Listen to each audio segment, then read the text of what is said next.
दोस्तों अगर आप लोग भी सबकी तरह बस न्यू रैंक सीजन आते ही बिना कोई स्ट्रेटेजी बिना कोई टिप्स एंड ट्रिक्स के रैंक पुश करने लग जाते हो तो भाई आप बहुत बड़ी गलती कर रहे हो, क्योंकि हर नए रैंक सीजन के साथ भाई गेम के अंदर नए नए चेंजेस भी आते हैं जिसके अकॉर्डिंग हमें न्यू स्ट्रेटेजी बनाना पड़ता है, तभी हमें रैंक पुश करने में आसानी होती है। तो इसलिए आज मैं नए साल के नए रैंक सीजन के लिए भाई कुछ नए स्ट्रेटेजी और टिप्स एंड ट्रिक्स बताने वाला हूं, जिसको बड़े बड़े प्लेयर्स इवन बड़ी बड़ी टीम्स यूज करती है, जिसका यूज करके आप लोग अपने रैंक पुशिंग को काफी ज्यादा आसान बना सकते हैं। इसमें से थर्ड और फिफ्थ पॉइंट को भाई बिल्कुल स्किप मत करना। तो अब बस जल्दी से वीडियो को लाइक और हाइप कर दो और कमेंट में जरूर बताना कि भाई नया साल आपके लिए कैसा जा रहा है। अब देखो नॉर्मल जो हमारे कॉमन टिप्स एंड ट्रिक्स है, जैसे कि जहां पर हमें लैंडिंग करना है वहां पर अगर हम लोग पिन कर देते हैं तो भाई वहां से हमें प्लेन पास से परफेक्ट इजेक्टिंग पॉइंट मिल जाता है, जहां से अगर हम लोग इजेक्ट करते हैं तो हम लोग परफेक्ट लैंडिंग कर सकते हैं। इसके अलावा भाई हमें ज्यादा देर तक जोन के अंदर सर्वाइव नहीं करना, बढ़िया कॉम्बिनेशन यूज करना है, ये सभी को पता है। लेकिन अगर यही जानने से आपका रैंक पुश हो जाता तो भाई आज हर बंदा ग्रैंड मास्टर पे होता, क्योंकि रैंक पुश करने के लिए भाई ये चीज बहुत ही बेसिक चीज होते हैं जो कि सभी को पता होना चाहिए और मैक्सिमम लोगों को ये पता भी होता है। सही बात है। लेकिन अगर आपको इन सबसे हटकर मतलब भीड़ से अलग होकर जल्दी से रैंक पुश करना है और जल्दी से ग्रैंड मास्टर जाना है तो आपको क्या करना चाहिए? फर्स्ट पॉइंट,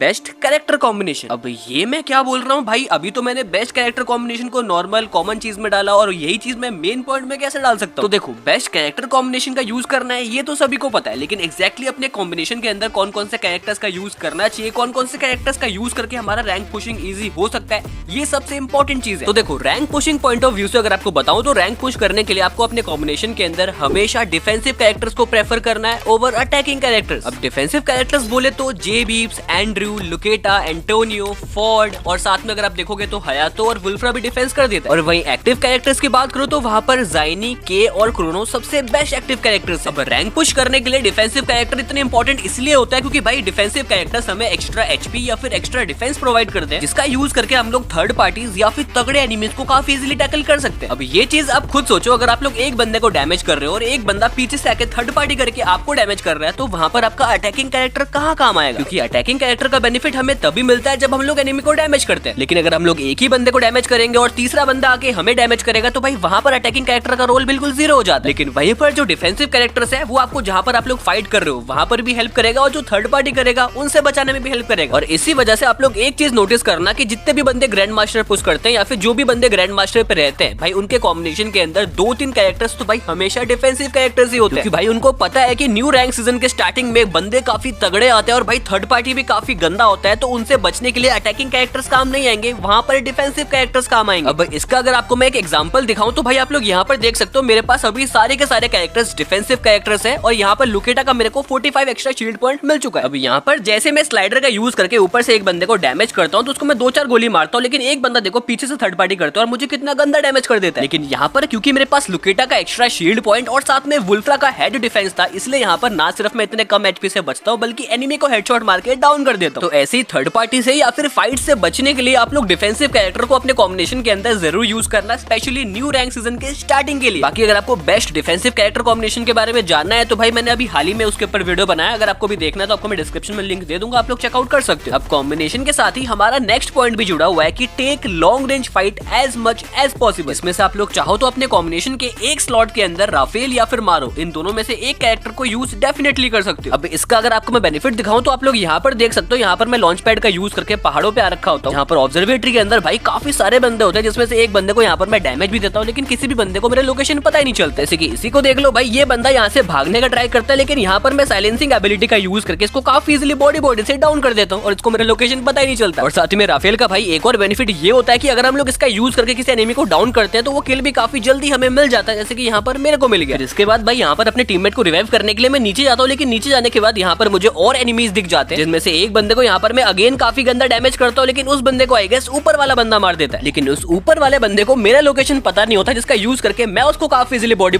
से डाउन कर देता हूँ और अगेन ये वाला किल भी मुझे काफी जल्दी मिल जाता है। ऐसी भाई राफेल का यूज करके आप लोग साइलेंटली लॉन्ग रेंज के अंदर से काफी इजीली किल्स निकाल सकते हो, जहां पर आप लोग आसानी से किल्स निकाल सकते हो वहां पर रिस्क लेना ही क्यों? क्योंकि लॉन्ग रेंज फाइट्स के अंदर सबसे खास बात ये होता है कि भाई वहां पर हमारे पास टाइम होता है, अगर बाई चांस हमें डैमेज पड़ जाता है तो हम लोग वॉल लगाकर अपने आप को आराम से हील करके फिर एनिमी के ऊपर काउंटर अटैक कर सकते हैं। लेकिन शॉर्ट रेंज के अंदर ऐसा नहीं होता है, क्योंकि शॉर्ट रेंज के अंदर भाई 50-50 का मामला होता है, जो एनिमी को पहले डैमेज दे पाए और जिसका गन पावर ज्यादा बढ़िया रहेगा वही शॉर्ट रेंज फाइट को निकाल पाएगा। क्योंकि शॉर्ट रेंज के अंदर भाई हमारे पास टाइम काफी कम होता है, अगर कोई बंदा हमें पहले डैमेज दे देता है तो भाई उसके बाद हमें हील करने का मौका नहीं मिलता है, उसके बाद या तो करो या तो मरो। जैसे कि यहीं पर देख लो, यहाँ पर मैं लूट कर रहा होता हूँ, लेकिन एक बंदा एकदम से शॉर्ट रेंज के अंदर आता है, मुझे डैमेज करता है, मुझे हील करने का, रिएक्ट करने का मौका ही नहीं मिलता, तब तक मैं डाउन हो जाता हूं। इसके बाद श्रेया मेरे पास होती है, इसलिए यहाँ पर मैं बच जाता हूँ, लेकिन अगर मैं सोलो में खेलता तो मैं खत्म हो जाता। और वहीं अगर आपको मैं ये वाला क्लिप दिखाऊं तो यहाँ पर भाई मैं सबसे पहले आके 2-3 बंदों को काफी गंदा डैमेज कर देता हूँ, लेकिन जैसे ही उनको मेरा लोकेशन दिखता है तो भाई वो भी मुझे यहाँ पर काफी गंदा डैमेज दे देता है। लेकिन यहाँ पर क्योंकि ये लॉन्ग रेंज फाइट होता है और साथ में मेरे पास डिफेंसिव कैरेक्टर्स का एबिलिटी होता है, इसलिए यहाँ पर मुझे इनफ टाइम मिल जाता है कि मैं आराम से वॉल लगाकर अपने आप को हील करके फिर काउंटर अटैक करूं, और फिर जैसे मुझे डैमेज पड़ता है मैं फिर से अपने आप को हील कर लेता हूँ। लेकिन यही चीज जब हम लोग शॉर्ट रेंज के अंदर करते हैं तब क्या होता है वो आप लोग देखो। तो यहाँ पर भाई मैं ये बलून के ऊपर चढ़ के एक बंदे को काफी इजीली बॉडी से डाउन कर देता हूँ, जिसके बाद इसका दूसरा टीममेट मेरे को पीछे से डैमेज करता है, जिसके बाद मैं यहाँ पर अपने एक्टिव कैरेक्टर का यूज करके इसको भी डैमेज करता हूँ, ये भी मुझे यहाँ पर डैमेज करता है। लेकिन क्योंकि ये शॉर्ट रेंज फाइट होता है, यहाँ पर मुझे हील करने का मौका नहीं होता, तो बंदा आता है और मुझे काफी इजीली डाउन कर देता है। इसलिए भाई आपको मैं यही रेकमेंड करूंगा कि मैक्सिमम टाइम जब भी आप लोग फाइट लो तो भाई लॉन्ग रेंज फाइट ज्यादा से ज्यादा लो, क्योंकि भाई लॉन्ग रेंज के अंदर आपको किल्स काफी आसानी से मिल जाता है, और इनकेस अगर आपको पहले डैमेज पड़ जाता है या फिर काफी गंदा डैमेज पड़ जाता है तो एटलीस्ट आपको हील करके काउंटर अटैक करने का मौका मिल जाता है। अभी यहाँ तक वीडियो देखने के बाद अगर आपको वीडियो थोड़ा सा भी यूजफुल लग रहा है तो भाई वीडियो को आप लोग लाइक और शेयर करने के साथ साथ चैनल को सब्सक्राइब जरूर से कर देना, क्योंकि भाई नया साल आ चुका है तो अपने भाई को सब्सक्राइब करके एक छोटा सा गिफ्ट तो दे ही सकते हो। अब लॉन्ग रेंज फाइट्स करके आप लोग किल्स तो काफी आसानी से निकाल लोगे, लेकिन ये चीज आपको भी पता है और मेरे को भी पता है कि भाई कभी ना कभी तो हमें शॉर्ट रेंज के अंदर जाना ही पड़ेगा और कभी ना कभी शॉर्ट रेंज फाइट तो करना ही पड़ेगा। तो उसके लिए हमारा थर्ड पॉइंट है कि हाउ टू टेक और विन शॉर्ट रेंज फाइट्स। तो सबसे पहले जो हमारा पॉइंट है वो है हमेशा थ्रोएबल्स का यूज करो रश करने से पहले। अब देखो रश करने से पहले अगर आप लोग एनिमी को थ्रोएबल्स का यूज करके, मतलब कि नेड का यूज करके, फ्लैश फ्रीज का यूज करके या फिर ड्रैगन फ्रीज का यूज करके एनिमी को पहले डैमेज कर दोगे तो उसके बाद उनके ऊपर रश करके उनको मारना ज्यादा इजी रहेगा एज कम्पेयर टू अगर आप लोग पूरे एचपी के साथ रश मारने जा रहे हो। और कभी कभार तो भाई ऐसा भी हो सकता है कि अगर आप लोग थ्रोएबल्स का यूज करो रश करने से पहले तो उसी थ्रोएबल से एनिमी पूरे खत्म ही हो जाए, आपको रश ही ना करना पड़े, जैसे कि यहीं पर देख लो। यहाँ पर भाई सबसे पहले हम लोग एनिमी को लॉन्ग रेंज के अंदर से डैमेज करते हैं, जिससे कि भाई हमें रश करने का टाइम मिल जाता है। लेकिन इसके बाद भी हम लोग डायरेक्टली रश नहीं मारते, रश करने से पहले हमारे पास जितने भी थ्रोएबल्स होते हैं, नेड, फ्लैश फ्रीज, भाई मेल्टर तक फेंक देता हूँ, जिससे कि जैसे उनको डैमेज पड़ता है वो पैनिक हो जाता है और आखिर में श्रेया के एक नेड से दोनों खत्म हो जाते हैं, हमें रश करने की जरूरत नहीं पड़ती है। तो ऐसे ही भाई शॉर्ट रेंज के अंदर आप लोग थ्रोएबल्स का यूज करके काफी इजीली शॉर्ट रेंज फाइट को निकाल सकते हो। लेकिन जहां पर आपके पास थ्रोएबल्स नहीं है या फिर आप लोग थ्रोएबल्स नहीं फेंक सकते हो,